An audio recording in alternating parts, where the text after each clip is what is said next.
What's going on, guys? Welcome to the first episode of Hardscape Friday. Today we're going to be jumping into a project. It is a one-day build. I kind of had a nice smack in the face because I thought I covered everything, but there's something I forgot. That's right, guys, you heard me right. This is the first episode of Hardscape Friday. It is a new series we're going to introduce into our channel at 6 p.m. on Fridays. So you guys stay tuned. We're going to be jumping into a big project here coming up in like 2 weeks. It is a 10-part series. We're going to be going fully in depth on this huge outdoor living space. Has an outdoor kitchen, has a splash pad, has multiple levels. There's a lot that's going into it. We're going to break it down step by step as we go through the entire thing.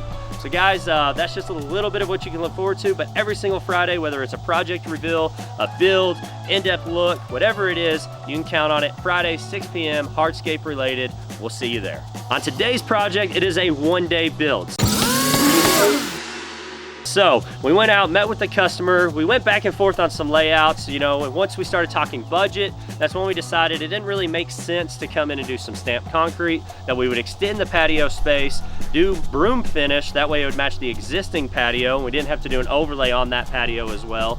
And so that way we got it down within budget. And this is just the first step in expanding your outdoor living space, is giving it that patio, that destination space out away from the house, into the yard, kind of bringing all of those elements together. All right, guys, so we woke up early, we got in the truck, we're driving to the job site, everything's going super smooth. We get there and we get to the backyard, we're scalping the yard out, we've got it all laid out, customer signs off on the design, likes it, it matches the rendering, we did good, bam. And then we pull out the laser and we start to shoot grade. And we realize that Blake didn't take that into consideration. And what I thought was gonna be like a 6 or a 7-inch grade change once the grass was removed was actually a 10 to 12-inch grade change. And so that's a big deal. At that point in time, guys, I had to make the decision very quickly, like, hey, do I wanna go get gravel? Do I wanna postpone this? Do I wanna push my truck off? Do I wanna tear up his sod that he was very careful to protect? And so I had to decide that no, it actually makes more sense to just bring in more concrete. This is going to mean that we're gonna have to reinforce our forms a lot, like stakes right beside each other, stacked as tight as we could. And that we were gonna have to just thicken the edge of the slab. So the slab ended up being a 12-inch fender board. From the edge of the grass up to the top was gonna be a 10-inch step. And we had to figure in for 2.5 times the normal rate of concrete just to get this whole thing poured. By doing this, guys, it allowed us to actually be able to pour this in one day, stay on schedule, and still be able to make the margins that we needed to make. And the money that we spent on extra concrete was probably an additional, I would say, $300 to $400. But I saved that in the time it was gonna take us to go get gravel, bring it in, compact it, and then fix his sod from where I messed it up from bringing my machine back and forth all those times bringing the gravel in. So it was really a win-win situation. The only thing that would have made it better is if I would have shot grade beforehand, I could have figured in on that, and then I would have known going into it, hey guys, we're gonna have a nice thickened edge out here. I could have kind of told the customer what to expect, and then we would have known what to bring as far as form material wise to properly set up for that. All right, so once we kind of had all that figured out, everything was laid out. We had a little bit of time that we had to wait actually on the truck. So truck was supposed to be there at 10 o'clock. It ended up showing up sometime after 12. But after that, we got it laid down. We got everything finished out. It really went smooth. The only thing we had to talk about now was the outside thickened edge.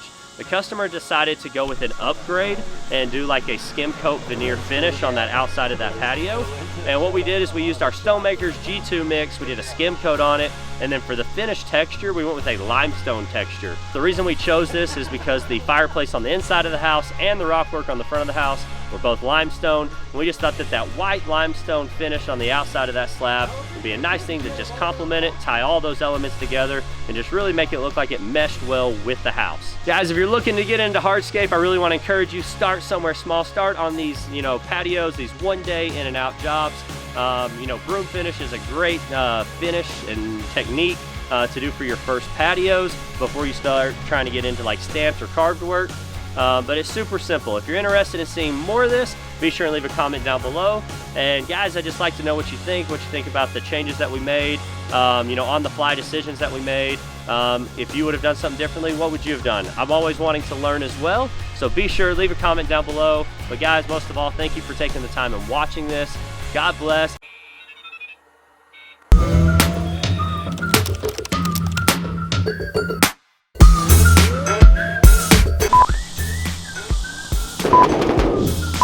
filming. This is a really great place to do That echoed. That was awesome. Ever. That was great. I like it. Yep, we should play Ultimate Frisbee here. I'm This is a perfect place. All right. All right, here we go.